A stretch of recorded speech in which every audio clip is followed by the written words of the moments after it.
Kuwait അമീർ Sheikh Nawaf അൽ അഹമ്മദ് അൽ Jabir Sabah അന്തരിച്ചു. ഒരു മാസമായി ദേഹാസ്വാസ്ഥ്യത്തെ തുടർന്ന് ജാബിർ ആശുപത്രിയിൽ ചികിത്സയിലായിരുന്നു.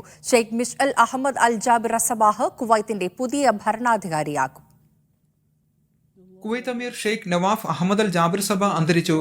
86 വയസ്സായിരുന്നു. അമീർ ദിവാനിയാണ് വിയോഗവാർത്ത ഔദ്യോഗിക ടെലിവിഷൻ വഴി രാജ്യത്തെ അറിയിച്ചത്.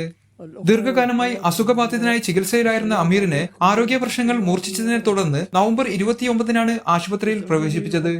കുവൈത്ത് രാജകുടുംബത്തിലെ ഏറ്റവും മുതിർന്ന അംഗമാണ് ഷെയ്ഖ് നവാഫ്. 1937 ജൂൺ 25-ന് കുവൈത്തിലെ 10ാമത്തെ ഭരണാധികാരിയായ ഷെയ്ഖ് അഹമ്മദ് അൽ ജാബിർ സബയുടെ മകനായി ജനിച്ച ഷെയ്ഖ് നവാഫ് കുവൈത്തിൽ നിന്നാണ് വിദ്യാഭ്യാസം പൂർത്തിയാക്കിയത്. 2020 സെപ്റ്റംബറിൽ ഷെയ്ഖ് സബ അഹമ്മദ് അൽ ജാബിർ സബ അന്തരിച്ചതിന് പിന്നാലെ കിരീടാവകാശിയായ ഷെയ്ഖ് നവാഫ് അൽ അഹമ്മദ് കുവൈത്ത് അമീറായി ചുമതലയേറ്റത്. 1962-ൽ 25-ാം വയസ്സിൽ ഹവല്ലി ഗവർണറായാണ് ഷെയ്ഖ് നവാഫ് ഔദ്യോഗിക ജീവിതം ആരംഭിക്കുന്നത്. 16 വർഷം ഗവർണറായി തുടർന്ന അദ്ദേഹം 1978 മാർച്ചിൽ ആഭ്യന്തരമന്ത്രിയായും തുടർന്ന് പ്രതിരോധ മന്ത്രിയായും പ്രവർത്തിച്ചു. 1994 ഒക്ടോബറിൽ കുവൈറ്റ് നാഷണൽ ഗാർഡിന്റെ ഡെപ്യൂട്ടി ചീഫായി ചുമതലയേറ്റ ഷെയ്ഖ് നവാഫ് 2003 വരെ ആ പദവി വഹിച്ചു.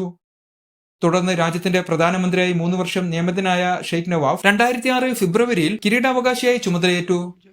2020-ൽ അമീറായി അവരോധിക്കപ്പെട്ടതോടെ ജനങ്ങളുടെ പ്രിയങ്കരനായ സാരഥിയായി അദ്ദേഹം മാറി. സലീം കോട്ടയിൽ, മീഡിയ 1, കുവൈറ്റ് സിറ്റി.